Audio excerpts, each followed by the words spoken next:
Okay, it's time for another Bardur video. This one's Glowing Struggle. And we go to turn 13, which is kind of late for me to hit mid-game with a playing Bardur.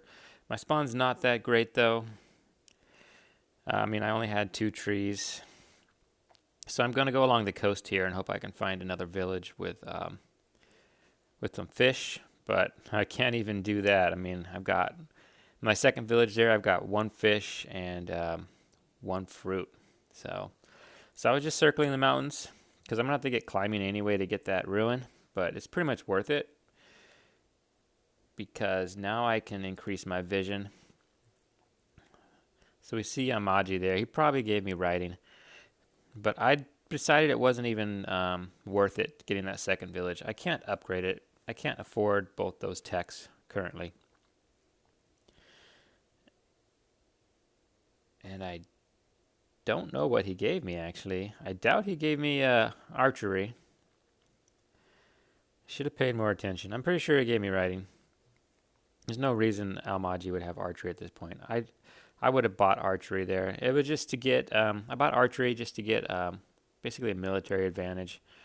If we both got riders, but I'm the only one with archers, I've got a more varied army. So you want as many different types of units as you can get, because that just helps you set up more advanced attacks. So yeah, I was attacking both villages at once. The one Almaji hasn't taken yet, which I don't really want anyway, and the one he did take up north, which I don't want that one either. These are horrible villages.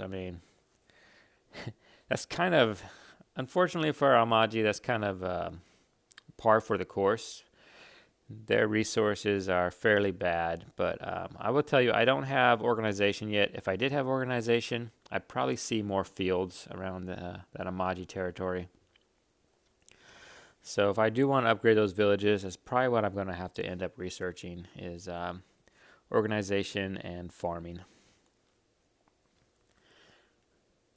And I didn't start out with many trees, but I cut the majority of them anyway. I chopped them, which might be why it took me to turn 13 to even break 20 stars per turn. Because, I probably would have been a better idea for me to use the trees to upgrade as opposed to chopping the trees for a quick income. But, my theory behind chopping the trees at the time was I needed to get the drop on Almaji.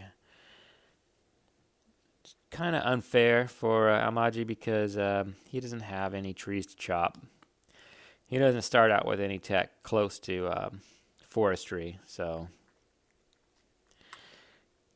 unfair advantage.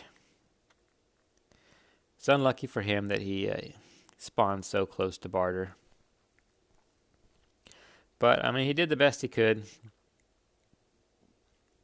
You notice his capital now has a wall and a defender in it.